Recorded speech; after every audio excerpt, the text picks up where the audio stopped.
Bring it on there. Oh, first one, cut. Yeah, I was looking at your kick with the Lions over the post, turning away. Mate, nice. That was good. That was good. Ah, mate. This is it. This is why he's on the big bucks. Not anymore. No, yeah.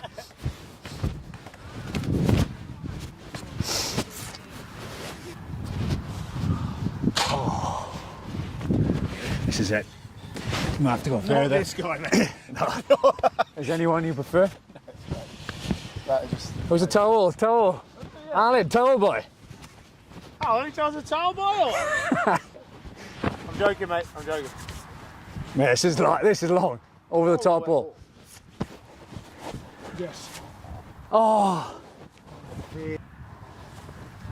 Well, Yeah, we'll give it. Is that? We're having that? That's crossbar. Hey, the post is a bit squiff. The post is squiff.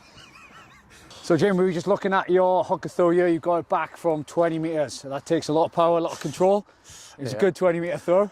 I just wanted you to go through your setup. Obviously, it's different for everyone, but it'd be great to see your setup and how you get into the right frame of mind and right position. Yeah.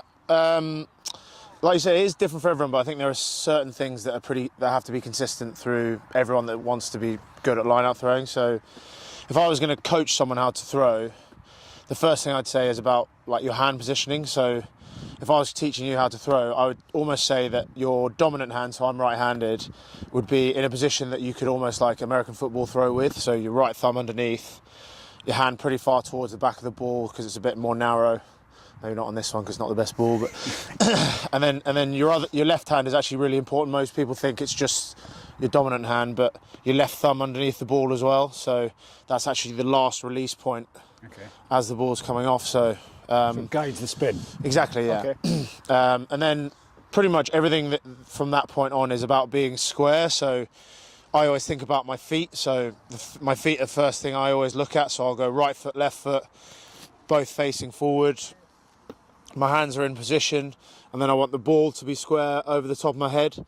And then all I'm thinking about at that point then is pushing the ball, pushing my hands, pushing my chest up towards the target. So, well, what a lot of people do when they first start throwing is sort of throwing down like this. The main thing is you want your chest and your hands up towards the target, just like you would with a passing finish with your hands there. You want to finish nice and tall. So what's your lower body doing? Is that tense, pretty still? So your power generally comes from your core. So that slight flexion, and then just almost that like little quarter sit up movement.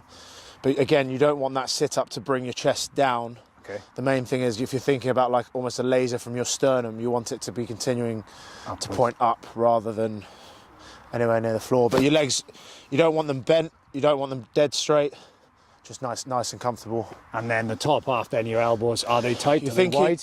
So yeah, you want everything to be relatively tight, but for me, like my flexibility is okay. It's not amazing, but when I was first taught how to throw, everything was about your elbow, trying to push your elbows almost together. Right. And that's like uncomfortable for me. Whereas, like I said, I want everything to be square.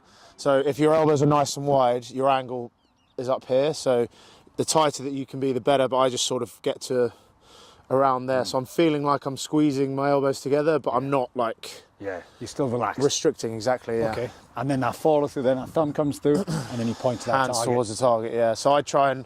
You end up almost like rotating your wrists a bit like this, the more that you do it. But yeah, that's my main focus. So like, if I was throwing like this way, my finish would hopefully be the same every time. So I'm throwing there, and I end up almost finishing like this, and then can walk forward. Again, what you see with a lot of people sometimes is, in order to generate the power, they run and throw after the ball, or lose that control. Exactly, or they think about what my next job is. So, you know, we've got to play off the second phase where I get the ball, and I'm thinking about doing that before I've actually not thrown this, and I'm trying to get there. So the main thing for me is thinking about, like, so I played a lot of cricket when I was younger, and if you watch like good cricketers, when they hit like a cover drive, they'll hit a cover drive and like hold the pose like that. I think about that as well when I'm throwing. So a trigger word for me would be cricket, in that if I've missed one or need to think about my posture again. I'm thinking about cricket, so I finish like that, and then Nice one for the cameras. for the cameras, yeah, like that. Nice wing. Class. And then releasing, does that differ then for front, middle, back? Everything stays the same, it's just the release position, is it? So yeah, I mean, you've got different. It's not really dependent on your distance. Obviously, that is true, but the type of throw that you want to throw. So you've got different trajectories. So you see people who throw that really hard and flat one. You've probably got like a medium shape, your natural shape that I would have thrown there, and then you've got those big loopy ones. And the way that you differ those is by how early or late you release the ball. So if you release the ball nice and late, it's probably going to be flat. If you want the ball to loop, you've got to try and release the ball a little bit earlier. Nice, mate. Quality. Thanks for all those tips. Thank you, Quality, mate.